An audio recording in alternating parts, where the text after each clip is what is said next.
इकाई 2 परमाणु संरचना।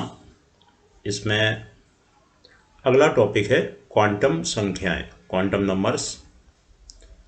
तो जिन संख्याओं के द्वारा परमाणु में किसी इलेक्ट्रॉन की स्थिति व ऊर्जा का वर्णन किया जाता है उन्हें क्वांटम संख्याएं कहते हैं। हम इलेक्ट्रॉन की सही स्थिति बताएंगे क्वांटम संख्याओं के द्वारा। जिन संख्याओं के द्वारा बताते हैं ये 4 प्रकार की होती हैं। 4 मुख्य, पहली है मुख्य क्वांटम संख्या, प्रिंसिपल क्वांटम नंबर, इसको स्मॉल n से व्यक्त करते हैं। दूसरी है दिगंशी क्वांटम संख्या, azimuthal quantum number, small l। तीसरी है चुंबकीय क्वांटम संख्या, magnetic quantum number, small m। और चौथी है चक्रण क्वांटम संख्या, small s, n, l, m और s। तो ये 4 क्वांटम संख्याएं हैं। इनके द्वारा हमें पहली जो क्वांटम संख्या है इससे हम इलेक्ट्रॉन की कक्षा बताते हैं। तो कक्षा बता रहे हैं मीन्स मुख्य ऊर्जा स्तर बताते हैं। तो ये क्वांटम संख्या n से व्यक्त करते हैं इसको। तो नाभिक की ओर से जो कक्षा की संख्या है वही इलेक्ट्रॉन के लिए मुख्य क्वांटम संख्या n होती है। n बराबर 1, 2, 3, 4 नाभिक की ओर से पहली कक्षा, दूसरी, तीसरी, चौथी जो भी होगी तो वही उसकी मुख्य ऊर्जा स्तर को बताएगी। दूसरी है दिगंशी क्वांटम संख्या। यह इलेक्ट्रॉन का उपकोष या उप ऊर्जा स्तर बताती है। यह उपकोष के कक्षकों की आकृति और इलेक्ट्रॉन का कोणीय संवेग भी बताती है। पहली क्वांटम संख्या ने कक्षा बता दी या कोष बता दिया या मुख्य ऊर्जा स्तर। दूसरी क्वांटम संख्या उप ऊर्जा स्तर बता रही है। इससे हम कोणीय संवेग भी निकाल सकते हैं। जैसे पीछे हमने देखा था कि कोणीय संवेग MBR, इसको हम n से निकालते थे, NH/2π। यहाँ हम निकालेंगे दिगंशी क्वांटम संख्या से √L × L+1 × H/2π। L का जो मान है n पर निर्भर करता है, मुख्य क्वांटम संख्या पर निर्भर करता है। चूँकि जैसा पीछे बताया आपको उपकोष 4 तरह के होते हैं, S, P, D और F। तो इनके लिए जो दिगंशी क्वांटम संख्या L है उसके मान क्रमशः 0, 1, 2, 3 होंगे। अगर S उपकोष में इलेक्ट्रॉन है तो L = 0, या इसको उल्टा भी बोल सकते हैं, L = 3 है मीन्स इलेक्ट्रॉन F उपकोष में है। अब L के मान के लिए हम n पर निर्भर हैं, तो n के लिए L के कुल मान, हम इसको ऐसे भी बोल सकते हैं, n क्या है कक्षा और L उपकोष।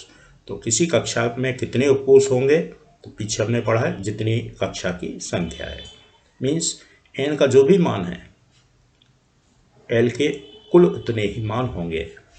भाषा के रूप में देखें, किसी कक्षा में उतने ही उपकोष होंगे जितनी कक्षा की संख्या है।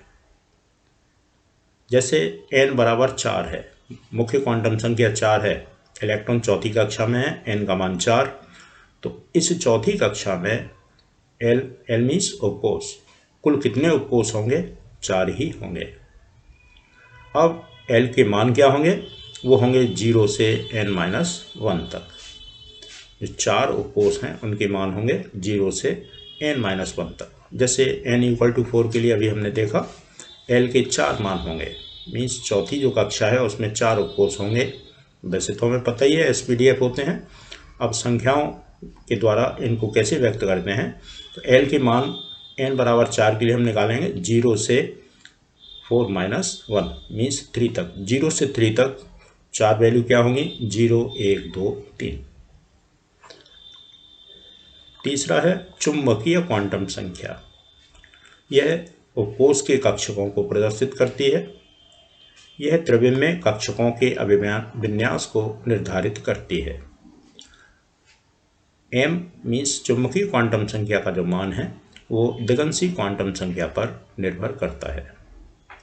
मीन्स ये कक्षक बता रही है, तो कक्षक का मान उपकोष पर निर्भर करता है।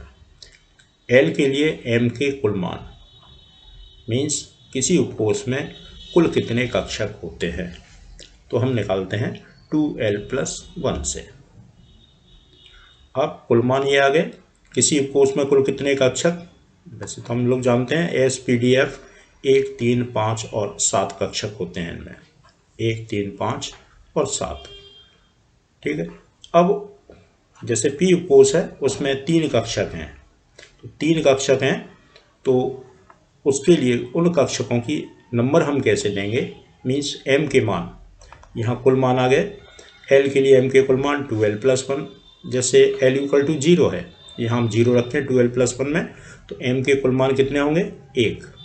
वो एक मान क्या होगा, वो यहाँ देखेंगे। m के कुल मान क्या होंगे कि l का जो भी मान है उसको माइनस से शुरू करते हुए उसमें एक एक जोड़ें और 0 तक आएँ, फिर उसको +l तक, या इसको प्लस से भी शुरू करते हुए माइनस तक, तो -l से 0 और 0 से +l तक होंगे, या +l से 0 और 0 से माइनस। तो यहाँ एक जोड़ते हुए ले गए हैं, यहाँ घटाते हुए ले गए हैं। जैसे l = 3 है, l का मान 3 है, f कोष है, तो l = 3 के लिए m के कुल मान कितने होंगे, l का मान 3 रख दें, 3 दूनी 6 और 1 7, मीन्स 7 कक्षक होंगे। तो f कोष है, 7 कक्षक होते हैं।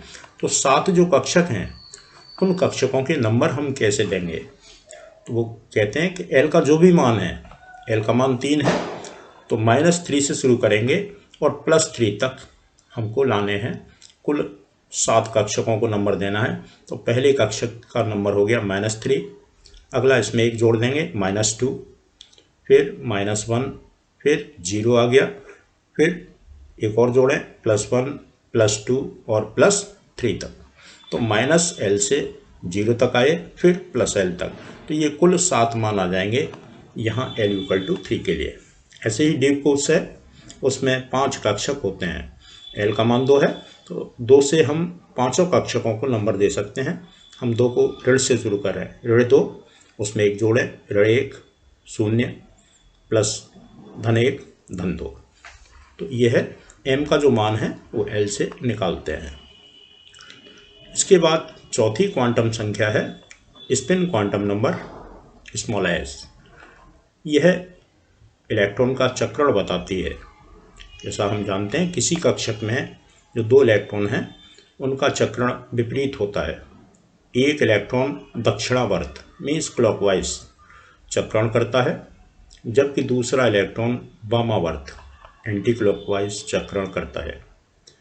इनके लिए जो चक्रण क्वांटम संख्या है, क्लॉकवाइज है तो +12 और एंटी क्लॉकवाइज है तो -12।